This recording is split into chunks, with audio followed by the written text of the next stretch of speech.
Today we are disassembling the RB20 that came out of the R32. The car has heaps of oil leaks at the front, the side, the back. I think all the gaskets are just really old and need replacing. The rear main I think is gone, and as well as the rocker cover gaskets, I think they're leaking at the back too. So we're going to try and pull off all the accessories. We're going to pull the manifolds off, the turbo off, try and get it down to the block and the head, and then we'll probably flip it over and start to get into all the bearings and rods and pistons and try and check just what it looks like in here, because I don't think it's ever been opened. So we'll jump right into it and see what we find. Just undoing the alternator now. You want to loosen the alternator mounting bolts, if that makes sense. Once you've undone the alternator adjusting bolt on the bracket, you should be able to push it up and get your belt off. Then I'm just going to go ahead and undo this bottom bolt and we should be able to get it out. We had to use a puller to get the balancer off because it was stuck on there. You can see kind of like where it was like a bit rusty. It was really hard to get off. I loosened up the rail so I could get to the injectors. This is the stock RB20 injector down here. So as you can see, I've just like pulled it back a little bit. They're covered in grease and oil. That just pulls out so I can show you guys. There's fuel in it. Look at that. This is what your stock RB20 injector looks like. It's so fat. You'd think it would be able to flow more than what it does. It's still leaking quite a bit. I'm going to get a rag and I'm going to try and get this out as best I can. It's a bit of a tight fit. I'll just see. Maybe I might need to pull all the injectors out first and then get it out. So that's the fuel rail that came out. It was really annoying to get out, and they are all the injectors. Some of them were pretty stuck in there, so I'm not sure why. Maybe just the old O-rings and stuff. Lucky it didn't have any kinds of fuel leaks in there. But we took all the intake bolts off. Now we've got a screwdriver and a hammer to try and pry it off because it's a bit stuck. So you kind of want to like jam it up in somewhere and get some leverage and try it. There was still a bolt in there, that's why it wasn't coming out, but it's got some movement in it now, so you should be able to get it. I think it's stuck on this bracket here. See, this bracket is kind of sitting in front of the manifold, and it's we undone this bracket now, and there was a bolt at the back, another bracket, so it should come off now. Feels like it wants to come off.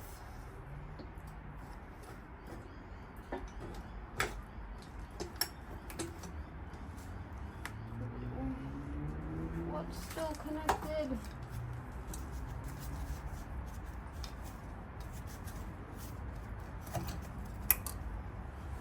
There's obviously still something else connected. Oh, it's just there. And a wiring. Oh, there we go. So this is with the intake off. You can see the oil and grease and everything now, like where the oil filter is. You can just see everything's got a thick layer of oil. I'm excited to get the head off and see what it looks like in there. All the manifold bolts are off now. I was trying to get it off and it wouldn't come off, and I couldn't understand why. I didn't realize there's like this really thin, I think, water line that goes into the stock turbo back here, and there's like a massive like bolt on it. Like, I don't know if you can see down there, but that, it's like a 22 or something. I don't know why it needs to be so big. The turbo is tiny as well. Look at how small it is. You got those big, they were the water and oil feed and return lines for the turbo. So now this will just come off. There we go. So that's the exhaust manifold off. I'll take all this stuff off at a later date because the block has to get sent away for machining and cleaning probably. But I just want to see what bearings and stuff I need to order before I get into all that. So we undone the 10 billion sump plugs. Now we're going to try and get a screwdriver under this gasket and try and edge up. I don't think this sump has ever been off, so it'll be interesting to see what it looks like. Oh.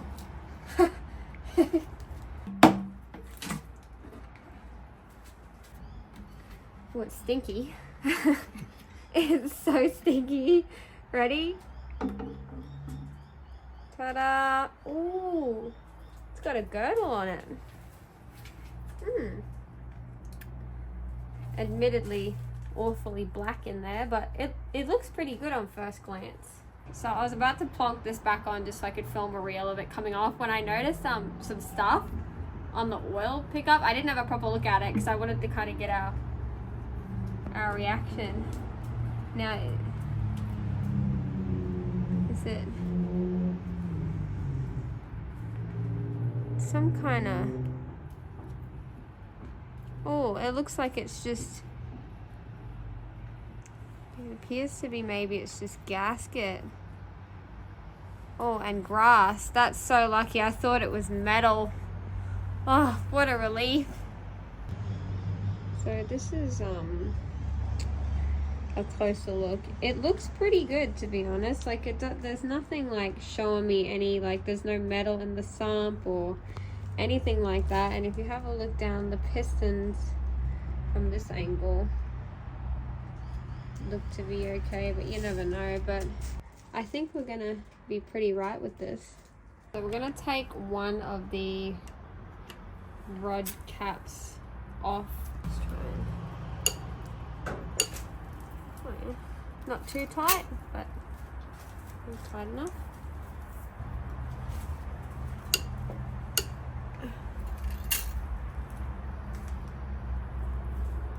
I'm nervous. The cameraman's probably just as nervous. Oh, almost dropped it. First look inside a granny Spec 32. Bearing slipped around. That crank looks in really good condition. This bearing, I'm sorry you guys. Oops.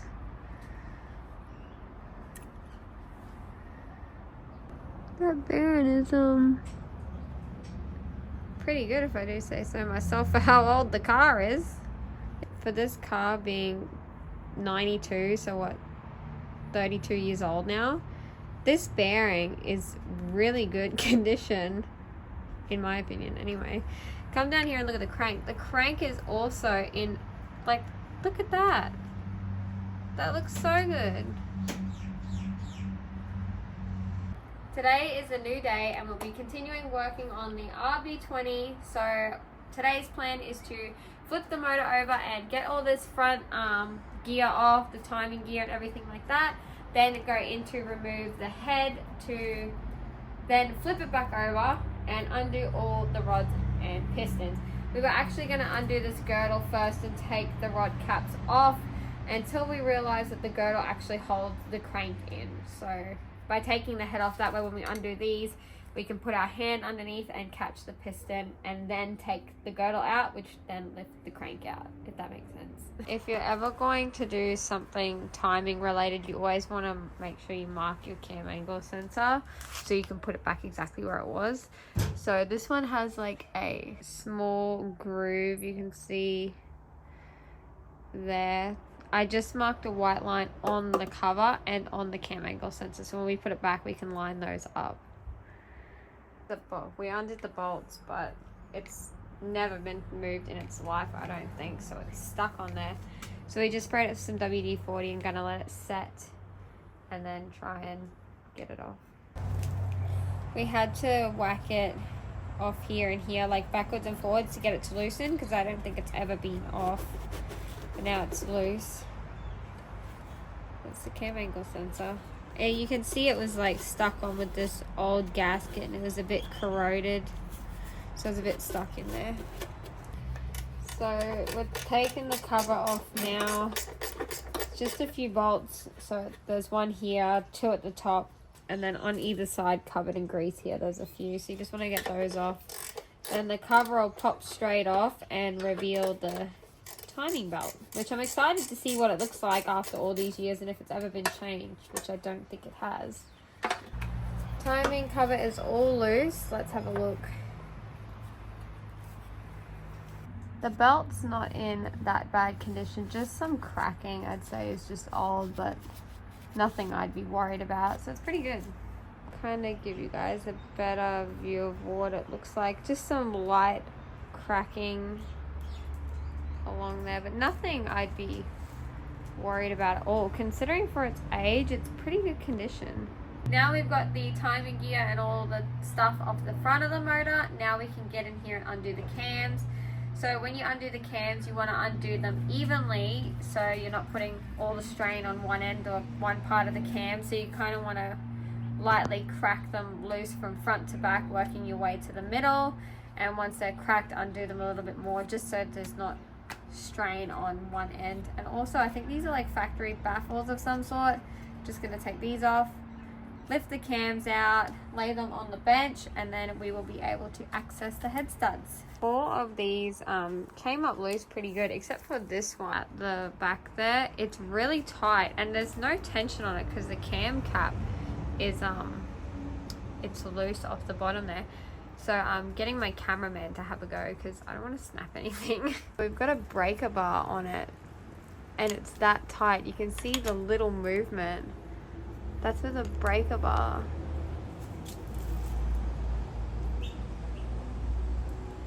That's extremely tight considering all these other ones are like finger tight. I told my cameraman to do it because if it snaps, it's his fault. Oh my gosh. I see, this is the trouble cap. The thread is actually loose. I'm not sure why it's still so tight. So that problem cap is now off. I'm not sure what. I think it was stuck and spinning inside this cam cap that was causing it. So these get a bit stuck sometimes. So you just want to get a rubber mallet and give it a light tap to break the seal. Then it should just pop right up. There we go. So that's the intake cam. Looks pretty good condition. Not really any marks that are worrisome at all really. And the looks pretty good in condition where the cam sits as well. So we laid them all out on the bench here in order, front to back, with the intake and the exhaust in a line, and we've got the exhaust and intake here, just so when we put it all back together, it can go back in the exact same spot and it won't need any machining or any clearancing. Now for the exciting part, gonna get in there and undo the head studs and get this head off. So we got this Allen key to socket from when I did my CA head studs. So you just want to put it in here and we'll see how tight it is. I wonder if I'll even be able to get this off. Not too bad. So you just want to lightly loosen it and you want to kind of go in a circular motion so you're not putting too much tension again on one side. So just, oh my gosh. Huh. Now we're up to the exciting part, which is taking the head off the engine. So I'm just going to go ahead and try and lift it. I should be able to pick it up myself.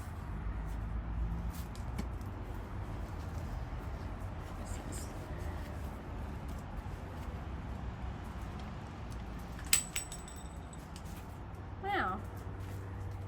She's black in there. Aside from it being slightly oily, doesn't look too bad. The block looks to be in good condition too.